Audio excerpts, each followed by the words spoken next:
estamos aqui para responder as perguntas da lição número 13. A lição número 13 foi a última lição do trimestre em que estudamos sobre as alianças. E várias dúvidas surgiram e obviamente selecionamos as principais para ajudar você tanto a compreender a lição quanto a compreender a Bíblia. Então, antes de ler aqui as perguntas, eu queria repartir com você dois comentários muito bons e que animam-nos em nosso trabalho pela internet. A Adriana Ferreira escreveu o seguinte: Deus pensa em tudo nos mínimos detalhes e usa a tecnologia e pessoas abençoadas como Leandro Quadros para nos ajudar a compreender a lição da escola sabatina. Lembro de quando mais jovem, lia a lição e algumas dúvidas, às vezes, só eram esclarecidas na recapitulação feita na igreja. Deus seja louvado por sua infinita sabedoria e pela vida de pessoas dispostas a usar a ferramenta tecnológica em favor do Evangelho. Que Deus, Adriana Ferreira, abençoe você por suas palavras amigas e de incentivo. Eu convido a você que é meu internauta, curta, inscreva-se no canal, compartilhe com as pessoas. Quanto mais fizermos isso, mais estaremos demonstrando para o Google e para o YouTube que o canal é relevante. Então veja, da mesma forma que a Adriana foi abençoada, quantas outras pessoas podem ser abençoadas também? Não é? Então eu conto com você. Compartilhe, curta os vídeos e inscreva-se no canal ativando o sininho das notificações. Um outro comentário eu achei muito interessante, e esse tem a ver com a lição em si. Tá? É uma conclusão do estudo da Mara Vaz da Costa. Interessante é que a confiança barra fé, levou Abraão às obras. Não tem como ser o contrário. Olha que interessante, a confiança levou às obras e não as obras levam à confiança. A confiança não é estática, a confiança leva à ação. A confiança é operante, a confiança é dinâmica, é progressiva, atinge o seu verdadeiro propósito de restauração e salvação. Que comentário muito sábio esse da Mara Vaz da Costa.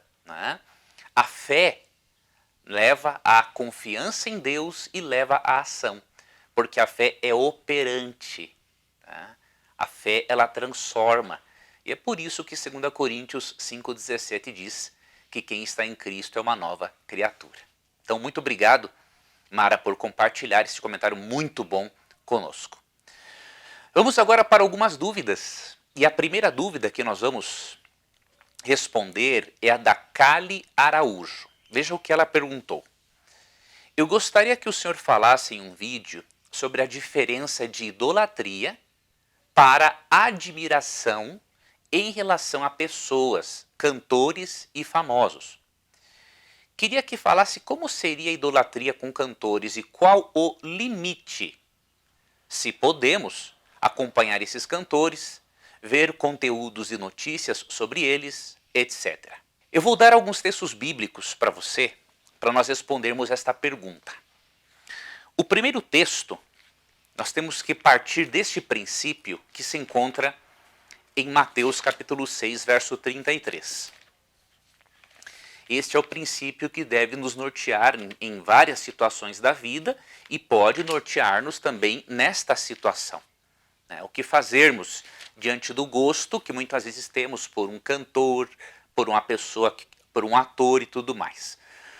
Mateus 6,33 diz assim: Buscai, pois, em primeiro lugar o seu reino e a sua justiça, e todas essas coisas vos serão acrescentadas. A pergunta é, você passa mais tempo vendo notícias sobre os cantores ou você passa mais tempo envolvido com as escrituras? Esta é a pergunta que deve ser feita para responder esta dúvida. Se você passa mais tempo lendo notícias de cantores, de jogadores, não importa de quem, se você passa mais tempo lendo notícias do que tempo lendo a Bíblia, você está errando sim. Tá? Então, em primeiro lugar, o reino de Deus, a sua justiça, tudo aquilo relacionado a Deus em primeiro lugar. Então, primeiro estude a sua Bíblia e depois veja alguma notícia, alguma coisa. Mas, lembre-se, você tem que comparar o tempo que você passa vendo notícias e o tempo que você passa estudando a Bíblia. Esse é o primeiro princípio. Temos que administrar bem o nosso tempo buscando em primeiro lugar aquilo que é de Deus. Um outro princípio muito importante encontramos em Provérbios 13, verso 20. Aqui fala, nós podemos dizer, da lei do modelamento. Ou seja, esta lei ensina que nós nos modelamos de acordo com as pessoas que mais contemplamos. E olha que Provérbios 13, 20 fala sobre isso. Quem anda com os sábios será sábio, mas o companheiro dos insensatos se tornará mau. Então você tem que pensar o seguinte: o que essas pessoas têm trazido de bom para você? Se um cantor, um ator, através das notícias da vida dele, tem proporcionado crescimento para você, ótimo. Se não, está tudo errado. Porque nós nos modelamos de acordo com as pessoas que contemplamos. Então, quem anda com sábio será sábio, mas o companheiro de insensatos se tornará mau. Então é muito importante que você veja o estilo de vida desta pessoa que você segue. Se ele, através do seu conteúdo, das suas representações, ele ajuda a imprimir valores em você, com certeza uma pessoa digna de se acompanhar, tá? Então essas pessoas, o que essas pessoas fazem contribui para moldar o nosso caráter, semelhante ao delas ou não. Vai depender, obviamente, de nos relacionarmos com o conteúdo que essas pessoas compartilham. Então o limite está aqui. Eu creio que o limite principal é aqui. Né? Ver até que ponto o conteúdo, a notícia, ou seja o que for, está me abençoando, me tornando sábio, ou se o conteúdo está me tornando uma pessoa insensata. E o terceiro princípio se encontra em Filipenses 4:8. Você tem que se perguntar assim: este cantor, este ator ou qualquer outra pessoa me inspira a amar mais as coisas certas ou me inspira a amar mais as coisas erradas? E a outra pergunta: esse cantor ou esse ator ou jogador, quando eu vejo, leio sobre a vida dele, inspira em mim o tipo de pensamento que o apóstolo Paulo recomenda em Filipenses 4:8? Finalmente, irmãos, tudo que é verdadeiro, tudo que é puro, tudo que é amável, tudo que é de boa fama, se há algum louvor, se há alguma virtude, seja isso que ocupe o vosso pensamento. Então essas perguntas você precisa fazer e obter as respostas a elas com esses textos bíblicos e com você mesmo, com você mesma, porque você sabe se você está ou não seguindo esses princípios. Ok? Então essa seria a resposta à primeira pergunta. A outra pergunta vem de um internauta não identificado, né? Ele pergunta assim, me só diz assim: explique-me Romanos capítulo 4, verso 5. Ele quis a explicação desse texto. Então, vamos explicar brevemente esse texto. Romanos capítulo 4, versículo 5. Diz o seguinte: mas ao que não trabalha, porém crê naquele que justifica o ímpio, a sua fé lhe é atribuída como justiça. Nós não podemos e nunca devemos tentar compreender um texto bíblico de forma isolada. Quando nós lemos um texto ou tentamos interpretá-lo isoladamente do seu contexto, o que acontece? Ou nós não entendemos nada, ou vamos interpretar de forma errada e, o pior, aplicá-lo de forma indevida às nossas vidas, e aí não vai gerar transformação. Então eu vou ler para você a partir do versículo 1, ok? Para que, e também até o versículo 6 pelo menos, e aí você vai entender Romanos 4, 5. Que pois diremos ter alcançado Abraão, nosso pai segundo a carne? Porque se Abraão foi justificado por obras, tem de que se gloriar, porém não diante de Deus.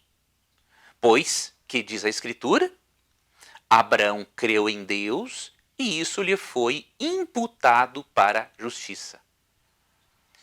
Ora, ao que trabalha, o salário não é considerado como favor, e sim como dívida. Mas ao que não trabalha, porém crê naquele que justifica o ímpio, a sua fé lhe é atribuída como justiça. E é assim também que Davi declara ser bem-aventurado o homem a quem Deus atribui justiça, independente de obras. Então você viu o contexto? Ele está falando assim, uma pessoa que trabalha, ela recebe o seu salário não como favor, mas como dívida. Agora, a pessoa que recebe a justificação pela fé, né, ela não recebe como dívida, ela recebe como justiça, como graça.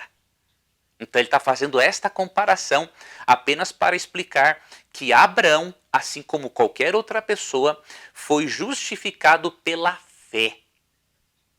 Ok? Então lembre-se desse contexto e aí você entenderá facilmente Romanos 4, verso 5. Lê pelo menos até o verso 6. Obviamente, lendo mais versos, você vai tirar mais ensinamentos e mais lições. Tá bom? Temos aqui mais algumas perguntas. Essa aqui, na verdade, não é uma pergunta, esta é um desafio, diríamos assim, um desafio teológico. Tá? Então, não tem problema algum, desde que seja feito com respeito, como foi feito com respeito aqui. O Willer Geraldo de Souza, ele escreveu assim: já questionei vários adventistas sobre o sábado, e nenhum soube responder. Como guardar o sábado se preciso pagar transportes para ir a um templo? E os hospitais adventistas cobram consultas no dia de sábado? Eu vou responder para você esta pergunta, mas antes, no canal há um vídeo em que eu falo algo sobre esse assunto. Tá? Você pode pesquisar ou posso deixar na descrição depois para você o link desse vídeo, tá bom? Em primeiro lugar, o que eu tenho a dizer ao querido irmão Willer? Se os adventistas do sétimo dia estivessem guardando o sábado de forma errada, isso não justificaria a sua desobediência a Deus. Vou repetir. Se os adventistas do sétimo dia guardarem em algum momento o sábado de forma errada, isso não justifica a sua desobediência. Primeiro porque o sábado faz parte do decálogo, que possui mandamentos apenas de ordem moral, ou seja, princípios universais. E em segundo lugar, Eclesiastes 12, 13 e 14 mostra-nos que não tem como justificarmos a nossa desobediência por causa de outros. Neste caso, por causa dos adventistas, de acordo com você. Eclesiastes 12, 13 e 14 é bem claro em relação a isso.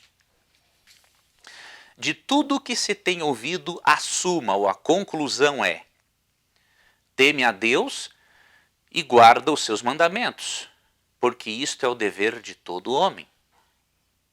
Não é só do judeu, é dever de todo homem. Porque Deus há de trazer a juízo todas as obras, até as que estão escondidas, quer sejam boas, quer sejam más. Então, se o juízo é individual, o fato de você ver ou pensar que algum adventista guarda o sábado de forma errada não justifica a sua desobediência. Um outro detalhe, como fica a questão de pegar um ônibus para ir na igreja? Primeiramente, a recomendação é que os irmãos evitem ao máximo pagar a passagem naquele dia e que já tenham o ticket comprado com antecedência. Em algumas cidades, se não na maioria, isto é possível. E aí nós temos que pensar também numa outra coisa. No mundo em que nós vivemos de pecado, muitas vezes nós temos que escolher dos males o menor. Né? E qual dos males é o menor? Eu ir à igreja de ônibus ou eu não ir à igreja? Você entendeu? Então, no mundo pecaminoso, por isso que a salvação tem que ser pela graça. No mundo pecaminoso, nós não conseguimos obedecer 100% à lei de Deus. Primeiro, porque temos uma natureza pecaminosa, e segundo, porque estamos na presença do pecado neste mundo. Agora, isso não significa que não devemos nos esforçar. Deus quer que nós façamos tudo o que estiver ao nosso alcance para que nós possamos obedecê-lo da melhor forma possível. Devemos fazer o nosso melhor dentro das possibilidades que o mundo pecaminoso nos oferece. Nós não somos perfeitos, né? Mas tentamos fazer a nossa parte. E por isso nós não podemos ser julgados. Né?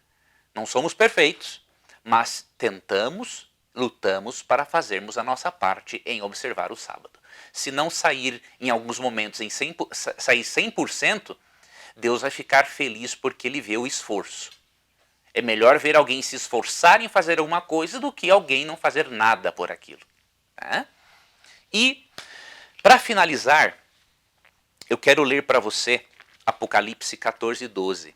Esse texto mostra, meu irmão, que os cristãos nos últimos dias, eles terão uma compreensão equilibrada entre a justificação pela fé e a santificação que produz obras. Apocalipse 14:12 diz assim: aqui está a perseverança dos santos, né, que são os crentes, os que guardam os mandamentos de Deus e a fé em Jesus. Então você vê o equilíbrio?